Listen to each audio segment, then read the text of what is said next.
નમસ્કાર સાથી મિત્રો, હર હર મહાદેવ। આ સંસારમાં સુખીથી અને શાંતિથી રહેવું શક્ય નથી બન્યું। માણસ કોઈ પણ પ્રકારના કામ કરશે તો દુશ્મન ઊભા થતા હોય છે। ક્યારેક તો આપણા અંગતના માણસો પણ દુશ્મન બની જતા હોય છે। તમારે શાંતિથી રહેવું હોય તો 3 પ્રકારના માણસ જોડે દુશ્મની ના કરવી જોઈએ। આ ભૂલો કરશો તો તમારા આગળના જીવનમાં તકલીફમાં પડી શકો છો। જીવનમાં આ 3 લોકો સાથે દુશ્મની થઈ શકે છે।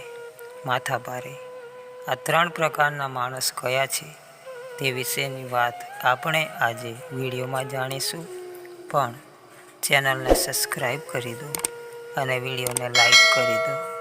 તમારા પવિત્ર હાથ અને સાચા મનથી કોમેન્ટમાં હર હર મહાદેવ અવશ્ય લખી દો મિત્રો।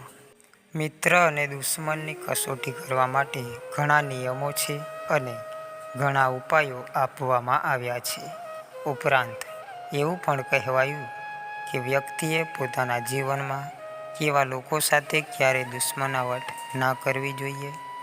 3 પ્રકારના માણસો। પ્રથમ, રાજા સાથે દુશ્મનાવટ। કોઈએ ક્યારેય રાજાનો દુશ્મન ના બનવો જોઈએ।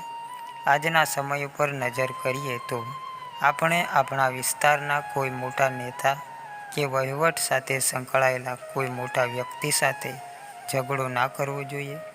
આવું કરવાથી તમારા જીવને પણ જોખમ થઈ શકે છે। ધ્યાનમાં રાખો કે જેની પાસે સત્તા છે તે કંઈ કર્યા વિના પણ ઘણું બધું કરી શકે છે। બીજું, ધનવાન વ્યક્તિ સાથે દુશ્મનાવટ। માણસનું સૌથી મોટું ધન તેનું સારું સ્વાસ્થ્ય છે। જે વ્યક્તિનું સ્વાસ્થ્ય ખરાબ છે તેની પાસે પૈસા નથી કે માનસિક શાંતિ નથી। વ્યક્તિએ ક્યારેય પોતાના સ્વાસ્થ્ય સાથે રમત ના રમવી જોઈએ।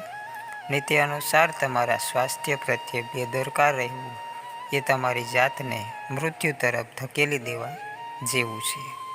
ત્રીજું, મજબૂત વ્યક્તિ સાથે દુશ્મનાવટ। કોઈ પણ મજબૂત વ્યક્તિનો દુશ્મન ક્યારેય ના બનવું જોઈએ। ધ્યાનમાં રાખો કે મજબૂત વ્યક્તિ પોતાને સાબિત કરવા માટે કોઈ પણ હદ સુધી જઈ શકે છે। આવા વ્યક્તિથી હંમેશા અંતર રાખવું જોઈએ। તમારા કરતાં વધુ ધનવાન અને શક્તિશાળી વ્યક્તિને દુશ્મન બનાવવું એ તમારા મૃત્યુને આમંત્રણ આપવા જેવું છે। આ 3 પ્રકારના માણસ જોડે ભૂલથી પણ દુશ્મનાવટ ના કરવી જોઈએ। આ ભૂલો કરશો તો જીવનમાં તકલીફ પડી શકે છે। ચેનલને સબસ્ક્રાઈબ કરી દો અને આ વિડીયોને લાઈક કરી દો। હર હર મહાદેવ। ધન્યવાદ।